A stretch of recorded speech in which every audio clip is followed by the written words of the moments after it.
Nous allons écouter brièvement la parole de Dieu et nous allons prier.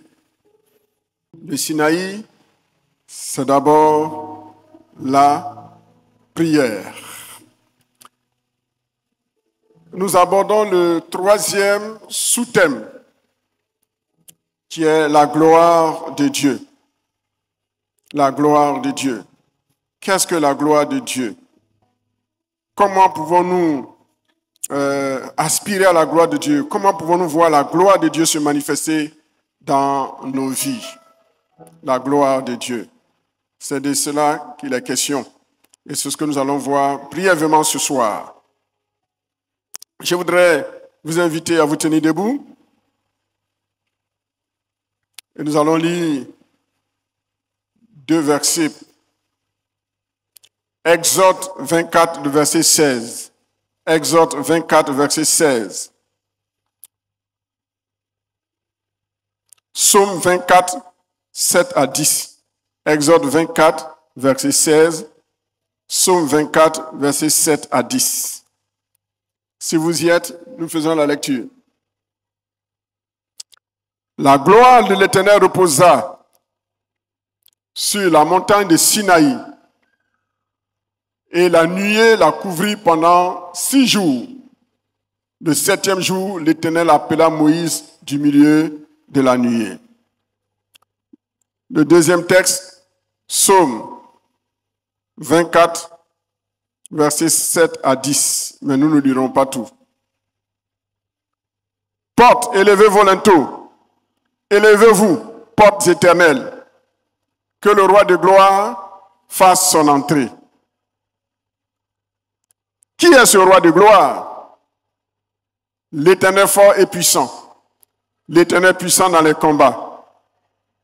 C'est lui. Verset 10. Qui donc est ce roi de gloire? L'Éternel des armées. Voilà le roi de gloire. Amen. Notre Dieu et notre Père,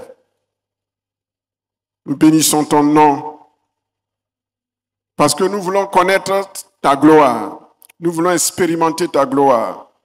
Nous voulons vivre ta gloire. Nous voulons être des instruments, des canaux qui transportent ta gloire. Seigneur, ce soir, nous voulons te prier parce que nous voulons voir ta gloire. Parle-nous en peu de mots, mais de façon profonde. Au nom de Jésus. Amen. Veuillez vous asseoir, peuple de Dieu. Le mot gloire, en grec, c'est le mot kabod. On écrit kabod, mais on prononce kavod. Dans le grec, c'est le mot doxa, ce qui a donné doxologie. La formule d'honneur à Dieu qu'on lit et qu'on prononce à la fin du culte. Bon, nous les pentecôtistes, on n'a pas cette habitude, mais dans les églises classiques, tout culte se termine toujours par une doxologie. Et cette doxologie, nous la voyons dans 2 Corinthiens chapitre 13, le verset 13. Voilà, c'est une formule qu'on récite à la fin du culte qui donne gloire à Dieu. Alors, le mot kavod en hébreu signifie ce qui a de la pesanteur, ce qui pèse, ce qui est lourd. Le mot kavod ou kabod en hébreu signifie ce qui a de l'honneur, ce qui est éclatant, ce qui brille, ce qui est lumineux. Le mot kavod a plusieurs significations. Dans le grec, c'est le mot doxa. Nous allons brièvement voir, et je vais mettre cette fois-ci uniquement l'accent sur ce qui va nous pousser à prier et sur ce qui va nous pousser à aspirer à la gloire de Dieu. Alors, comme vous le savez, le mot gloire en hébreu a un autre synonyme qu'on appelle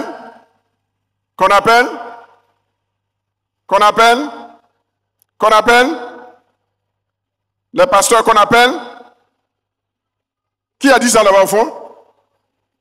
Qui a dit quoi? On appelle ça la Shekinah. Qui a dit ça? Voilà. Tu as droit à 5 000 francs. Mais vous êtes dans une église de kabod, de gloire, et vous ne connaissez pas le synonyme de la gloire. La kabod a pour synonyme Shekinah. La Shekinah, c'est quand la gloire de Dieu se matérialise à travers une nuée ou à travers une colonne de feu. Pour dire que la gloire de Dieu, elle est pluridimensionnelle. Ça veut dire quoi?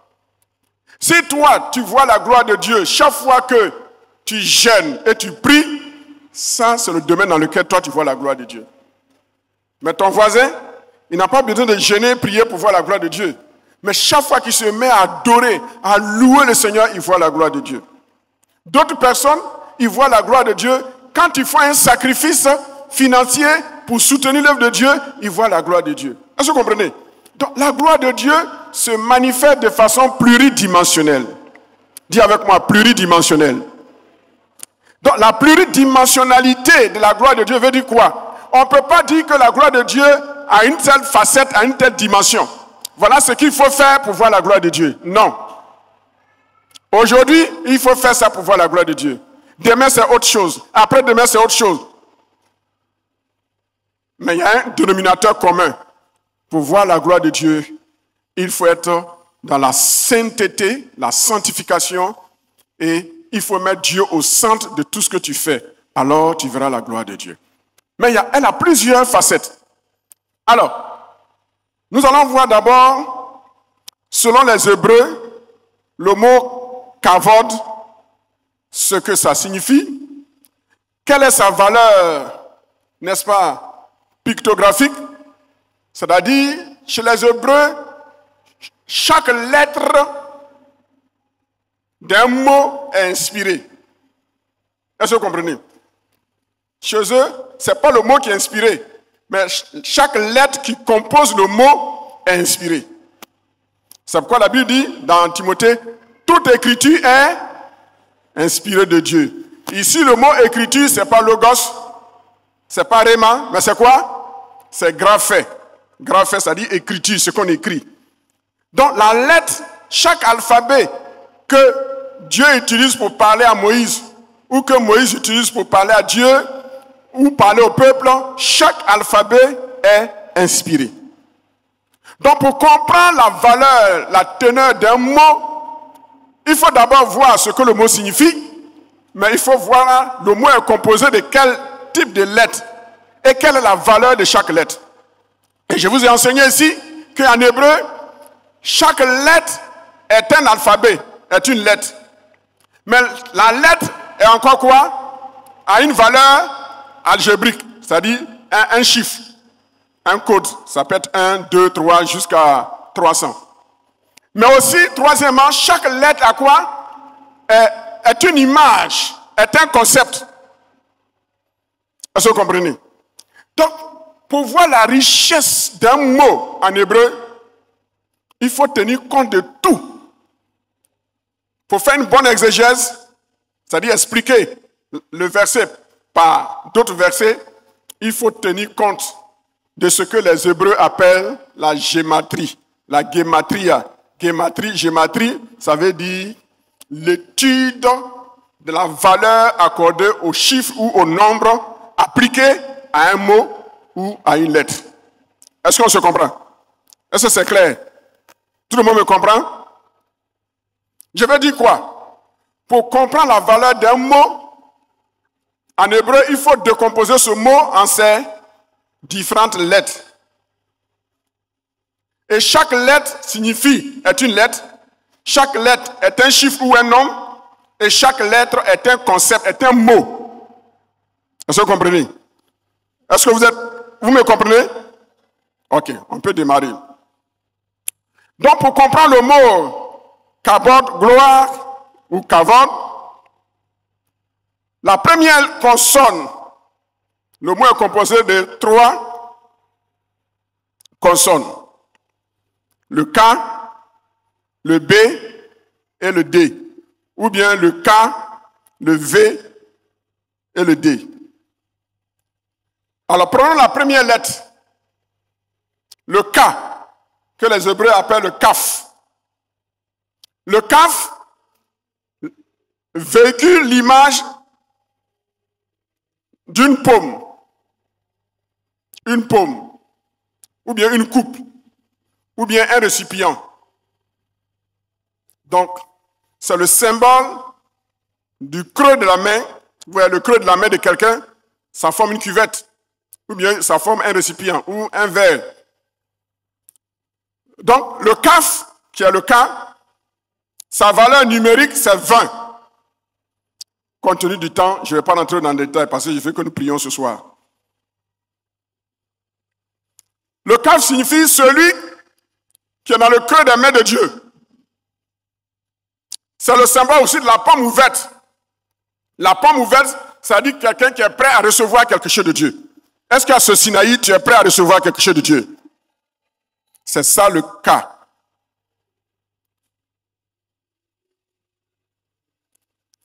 La main ouverte, c'est aussi le symbole de quelqu'un qui est prêt à recevoir. Quelqu'un qui est prêt à recevoir. C'est le symbole de l'ouverture à la bénédiction. Donc quand tu recherches la gloire de Dieu, le mot kabod ou kavod, quand on décompose le mot gloire, la première lettre te prédispose, te dit que tu dois recevoir quelque chose de Dieu. C'est ça la gloire. La gloire ne vient pas pour nous enlever quelque chose. La gloire vient pour nous donner quelque chose de la part de Dieu. Est-ce que je parle à quelqu'un? C'est la capacité à recevoir le kaf. La capacité à recevoir. Et Dieu nous dit qu'il veut nous bénir, mais nous n'avons pas la capacité pour recevoir la dose de gloire que Dieu veut mettre en nous. C'est ça le problème. Notre problème, c'est que Dieu ne... Ce n'est pas le problème d'exaucement de Dieu. Mais le problème de Dieu, c'est la capacité pour nous de recevoir la gloire qu'il veut déverser sur nous. Il y en a, ils n'ont même pas encore reçu. Ils ont reçu quelques gouttes de gloire, on ne les reconnaît plus. On ne les reconnaît plus. Ils ne viennent plus à l'église. Ils sont devenus des fondateurs d'église, des fondatrices d'église. Ils sont devenus des prophètes continentaux, internationaux. C'est-à-dire, la gloire n'est pas encore venue, mais les gouttes de gloire, gouttes, on ne les reconnaît plus. On ne peut plus leur donner conseil. C'est ça le problème de Dieu. C'est ça le problème de Dieu. Dieu n'a pas de problème pour nous bénir. Dis à ton voisin, Dieu n'a pas de problème à te bénir. Mais le problème de Dieu, c'est ta capacité à recevoir. Est-ce que quelqu'un est prêt à recevoir à ce Sinaï la dose de gloire que Dieu veut mettre sur nous? Quand Dieu envoie sa gloire, il cherche à savoir si nous avons la capacité à recevoir cette gloire et à contenir cette gloire. La gloire. Si nous ne pouvons pas contenir et recevoir la gloire de Dieu, frères et sœurs, ne cherchons pas la gloire de Dieu, parce que cette gloire va nous tuer. La gloire de Dieu ne vient pas chez les gens qui pensent qu'ils méritent la gloire. La gloire vient dans celui qui est humble de cœur et qui reconnaît qu'il n'est pas digne. Vous voyez la maison, l'âge de l'alliance. Quand David a refusé, l'ayant droit a refusé. L'âge de l'éternel va chez qui? Obed et Dom. Lui, il n'a pas droit. Il n'est pas pasteur. Il n'est pas pasteur laïque. Il n'est pas appelé. Il est là. Ceux qui balaient l'église là, qui font sécurité, qui nettoient les toilettes qu'on ne considère pas là. C'est là-bas la gloire de Dieu est partie. Est-ce que quelqu'un comprend quelque chose? Si tu veux que la gloire de Dieu te visite dans ce Sinaï, il faut t'effacer à tes propres yeux. Ne dis pas moi je mérite, moi je mérite. Ceux qui méritaient ont refusé parce qu'ils avaient peur d'être tués. La gloire de Dieu ne vient pas sur toi pour te tuer. La gloire de Dieu vient sur toi pour que tu sois un instrument pour faire refléter la gloire de Dieu autour de toi. K, ça signifie être capable de recevoir la gloire de Dieu. La deuxième lettre, B, qu'on appelle le bet, en hébreu, le B, qu'on appelle le bet, il signifie, c'est la valeur algébrique, c'est 2. C'est la deuxième lettre de l'alphabet. Et ce bet signifie maison.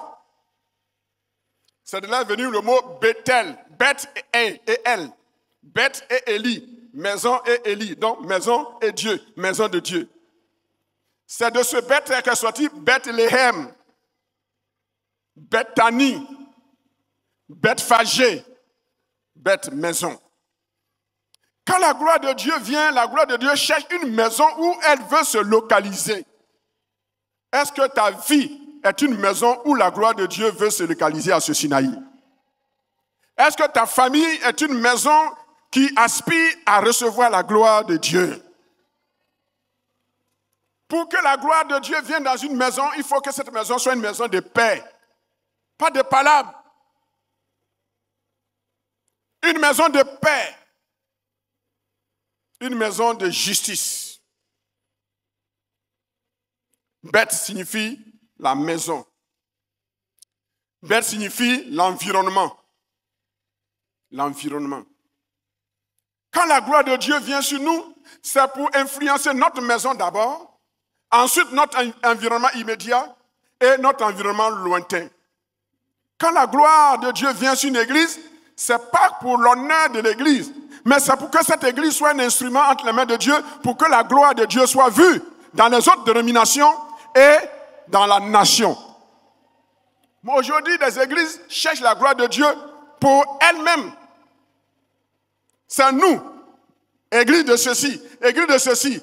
On est numéro 1, number one, number one. Quand on est animé d'une telle pensée, la gloire de Dieu ne vient pas. Quand la gloire de Dieu vient, c'est pour rejaillir sur les autres. Donc nous devons avoir un esprit d'ouverture. Un esprit d'ouverture. On ne doit pas être sectaire. Parce que quelqu'un ne prie pas comme nous, on le rejette. Parce que quelqu'un ne prie pas comme nous, on pense que lui, sa prière là, elle n'est pas exaucée. Non, la gloire de Dieu, quand elle vient dans une maison qui doit devenir un abri, un lieu qui doit influencer l'environnement immédiat, l'environnement lointain. La résidence. Et Dieu veut que sa gloire réside en nous et sa gloire veut résider en toi. Dans l'évangile, dans Luc, il dit, le royaume de Dieu est parmi vous. Mais le mot grec qui a été employé pour dire parmi, ce mot entos signifie aussi en vous. C'est pourquoi vous allez voir dans certaines de vos versions, on dit, Jésus dit, le royaume de Dieu est en vous. Dans d'autres versions, on dit, le royaume de Dieu est parmi vous. C'est la même vérité. Le royaume de la gloire vient pour être en toi d'abord. Et si la gloire de Dieu est en chacun de nous, alors on dira que la gloire de Dieu est parmi. Donc elle a une dimension privée et elle a une dimension publique. Quand la gloire de Dieu vient, elle réside d'abord en nous. Et quand elle est en nous, alors la gloire de Dieu se manifeste parmi nous. Parmi nous, c'est la dimension communautaire. La gloire de Dieu. Le mot kabod est lu aussi comme kavod. Le B devient V, le vau. Et la valeur image conceptuelle, ce qu'on appelle en théologie pictographique, dans pictographie, on a le mot picture qui veut dire image. Ça dit l'image. Donc, l'alphabet est une image, est un concept, est un nom, est un mot, est une phrase. La seule lettre là, elle a toutes ces choses. Ici, le V, c'est l'image d'un crochet. Un crochet. Une attache, ce qu'on prend pour attacher. Crochet, on prend pour accrocher. Donc ici, cette lettre dans le mot gloire en hébreu, kavod, signifie quelqu'un qui est un représentant pour accrocher la gloire de Dieu à d'autres. Donc c'est le symbole d'une connexion. Dis avec moi connexion. Donc cette lettre dans le mot kavod, le V dans kavod signifie la connexion. L'union entre Dieu et l'homme. L'union entre le ciel et la terre. C'est pour cela, quand Jacob a rencontré Dieu, c'est où ça? C'est à Bethel. Il voyait des anges qui faisaient quoi? Qui montaient et qui descendaient. Normalement, les anges devaient descendre et monter. Mais pourquoi on dit les anges montaient et descendaient? Ça veut dire quoi? Les anges étaient déjà sur la terre. Ne pensez pas que tous les anges sont au ciel. Il y en a leur travail, c'est d'être sur la terre. Ils sont les agents secrets de Dieu. C'est une manière de parler. Et ils prennent nos sujets de prière et ils montent. Quand ils descendent, ils viennent avec les ossements. Oh, ce soir, ils vont descendre. Ils vont monter. Ils vont descendre. Après ce Sinaï, les anges continueront de monter et ils continueront de descendre. Et c'est nous qui devons activer l'atmosphère angélique pour qu'il soit au milieu de nous pour monter avec nos prières.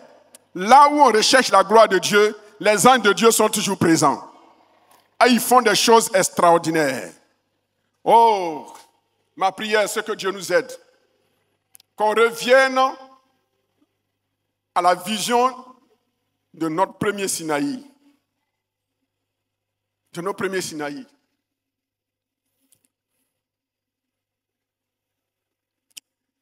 Et à la fin de ce Sinaï, nous allons prendre des résolutions pour revenir au premier Sinaï.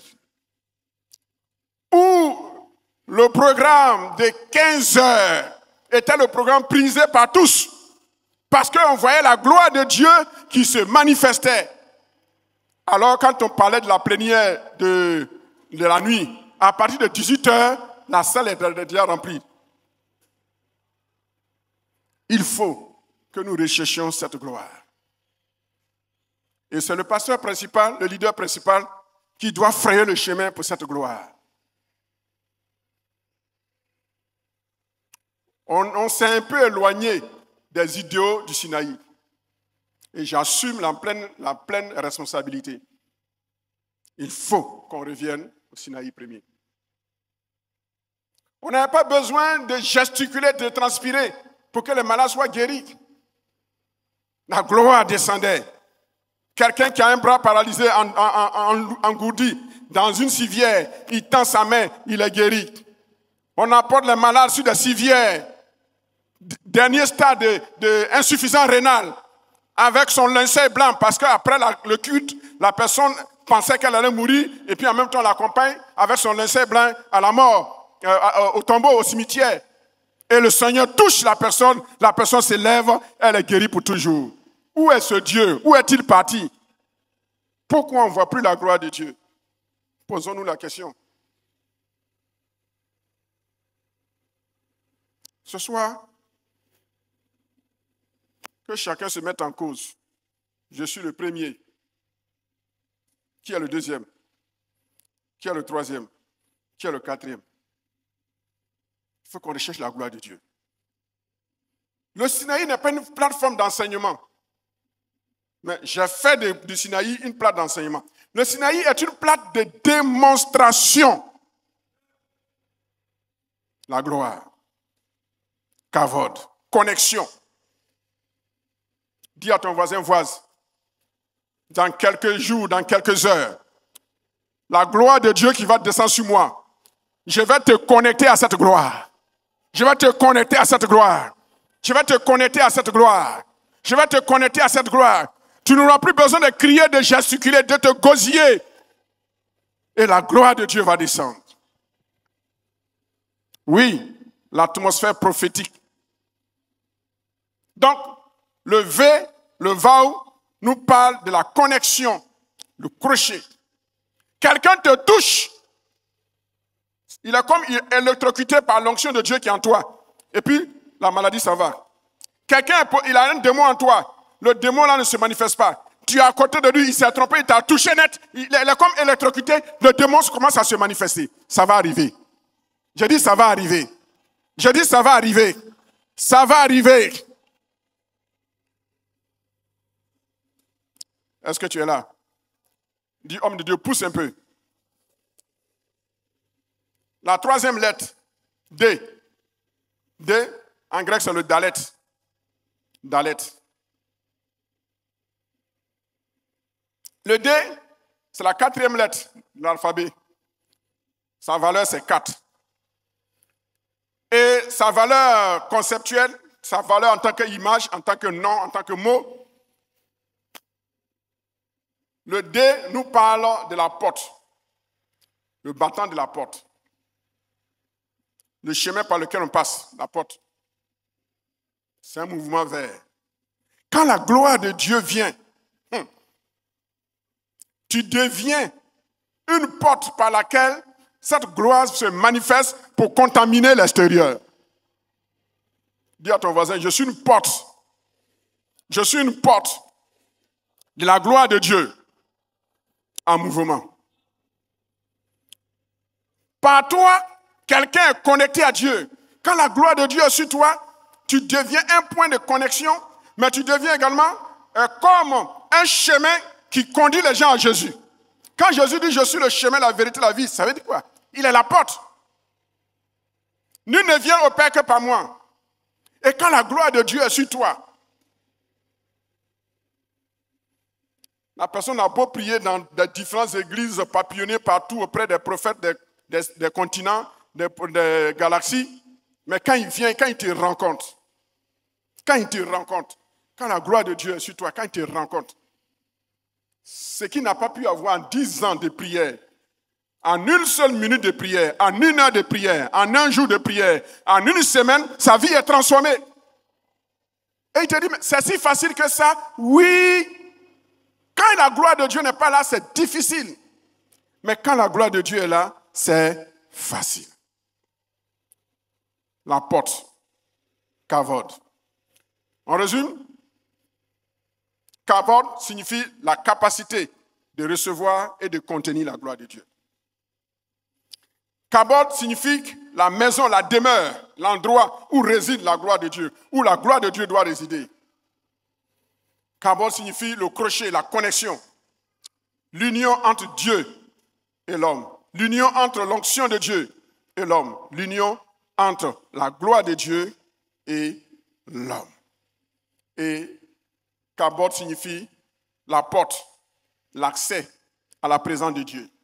Quand la gloire de Dieu est sur toi, tu deviens une porte qui conduit les gens vers le Seigneur. Tu ne les conduis pas vers toi, mais tu deviens un moyen pour les conduire à Dieu. En conclusion, le mot kavod, en hébreu, à partir de ces 3 consonnes, nous parle de la bénédiction que Dieu veut mettre sur chacun de nous. Et ce soir, nous allons prier pendant 1 heure de temps pour rechercher cette gloire. Et tu vas dire au Seigneur, remplis-moi de ta gloire. Le deuxième mot synonyme du mot gloire, c'est le mot Shekinah. Shekinah. Shekinah aussi est composé de 4 consonnes. Le shin, qui est l'équivalent du son cha, qui a une valeur de 300. Je n'explique pas toutes ces choses, on n'a pas le temps. Mais sa valeur de concept, sa valeur d'image, c'est les dents. Les dents. Parce que cette lettre en hébreu ressemble à un trident.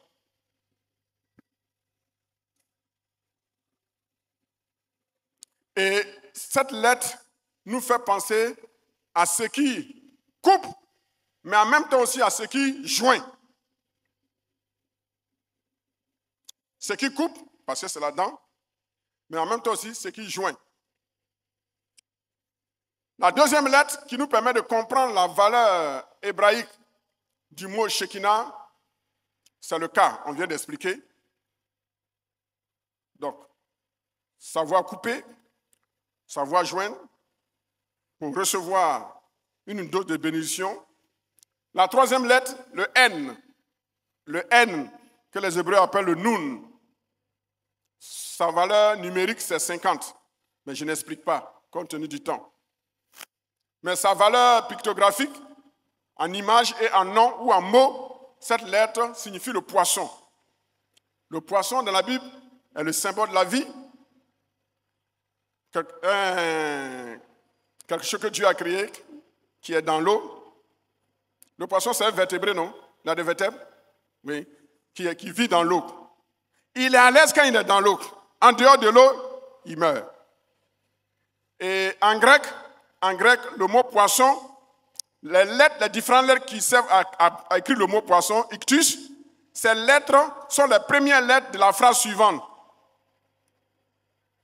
Jésus-Christ, Fils du Dieu Sauveur. Donc, c'était le code des chrétiens persécutés. Quand ils se cachaient dans la grotte, ils mettaient un poisson. Alors, quand les gens qui les poursuivent viennent, ils voient poisson, ils disent, oh, ça c'est des idolâtres, ce n'est pas ce qu'on cherche. Alors que le mot poisson veut dire qu'il y a un chrétien qui est dans cette grotte. Donc, c'est par ce mot-là que les chrétiens étaient désignés comme les disciples de Jésus-Christ, Fils du Dieu Sauveur. C'est pourquoi vous voyez sur certaines croix, médaillons, on met le petit poisson. Ça veut dire chrétien. Ça ne veut pas dire que la personne adore poisson. Ça, c'était pour ta culture. Dis à ton voisin, on dirait que c'est de toi l'homme de Dieu parle. Le poisson. Donc, pour que la gloire de Dieu soit sur nous, il faut que nous sachions vivre et évoluer dans notre environnement de poisson. C'est ce que ça veut dire. Si tu ne vis pas dans ton environnement de poisson, cette gloire ne sera pas sur toi. C'est pourquoi il y a des personnes, quand ils sont sur la chair, il y a la gloire de Dieu sur eux. Mais quand ils descendent de la chair, ce qu'ils s'en vont faire dans les bistrots, dans des endroits lugubres, fait que la gloire de Dieu les quitte. Si tu veux que la gloire de Dieu demeure sur toi, vis dans ton environnement. On ne peut pas chanter dimanche à l'église et la nuit, on va en boîte de nuit.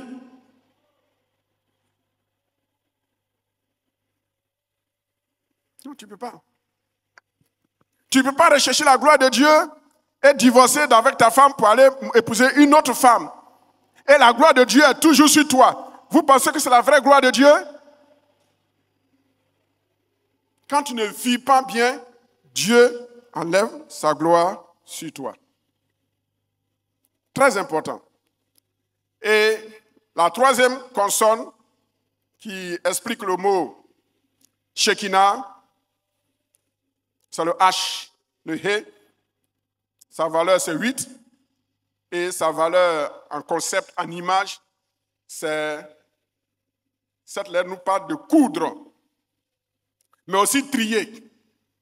Donc, quand la gloire de Dieu vient sur nous, elle nous donne la capacité de remettre en place tout ce qui était déchiré. Ce qu'on a perdu, quand la gloire de Dieu arrive, on coud. Et à ce Sinaï, Dieu veut envoyer sa gloire pour que nous puissions coudre. Le symbole de réconciliation. Les foyers brisés, il faut que la gloire de Dieu vienne pour qu'on puisse coudre. Ce qu'on a déchiré, quand on se rend compte qu'on a déchiré, on a mal fait, il faut réparer, il faut coudre. Mais la consonne H et la lettre H signifie aussi trier. Ça veut dire quoi, trier? Quand la gloire de Dieu vient sur toi, tu ne coupes pas n'importe quoi. Oh, il faut trier ce que tu vas coudre. Coudre veut dire quoi? Unir. À qui tu vas t'unir? À qui tu vas te marier? Avec qui tu vas travailler? Qui tu vas prendre comme un partenaire de travail? Il faut trier avant de coudre. Avant de te mettre ensemble avec un partenaire dans à quelque niveau que ce soit, et dans quelque domaine que ce soit, il faut trier. Amitié, il faut trier. Tu es pentecôtiste, tu es évangélique, tu ne dois pas aller te mettre avec quelqu'un qui ne connaît pas l'évangile et qui ne connaît pas Jésus et qui ne croit pas au baptême dans le Saint-Esprit. Il faut trier. La gloire, elle est sélective. La gloire est tri. La Shekinah. N'oubliez pas. La gloire nous confère la puissance, comme les dents qui coupent. C'est une puissance, c'est un symbole de puissance. Mais les dents aussi nous parlent de la consommation. C'est avec les dents qu'on mange. Quand la gloire de Dieu vient sur toi, elle te donne la capacité aussi de manger les bons fruits du pays. Oh! Je croyais que je parlais à quelqu'un. Toi, tu ne veux pas manger les bons fruits du fruit. Je me dirige vers la chorale, vers célébration. Célébration, vous voulez manger les bons fruits du pays. Que la gloire de Dieu vous visite. Dans tous vos projets, que Dieu ouvre la porte. La Bible dit, Dieu a donné à l'homme de jouir du fruit, n'est-ce pas, de ses mains. Là, c'est aussi un bonheur. Servir Dieu ne veut pas dire souffrir, souffrir, souffrir, souffrir. Et il y en a qui ont pris la souffrance comme leur dénominateur commun, leur signe qui prouve qu'ils sont dans la volonté de Dieu. Non, la souffrance, c'est une parenthèse. Et si ta parenthèse continue ce soir, avec la gloire que Dieu me donne, je referme ta parenthèse de souffrance. Je referme ta parenthèse de misère. Je referme ta parenthèse de lamentation. Je referme ta parenthèse de misère. Je referme ta parenthèse de stress. Tu ne dois pas rester dans le stress éternellement. Oui, la Shekinah. La première consonne, c'est les dents. Signe de consommation, mais signe de puissance. Pour couper tout ce qui te fait obstacle. La viande que tu veux manger, si elle refuse que tu la manges, Dieu t'a donné des dents pour la couper. Et spirituellement, tout ce qui fait obstacle sur ton chemin, pour que tu vois la gloire de Dieu, pour que tu vois le bonheur, Dieu te donne la gloire pour couper tout ce qui est devant ton passage.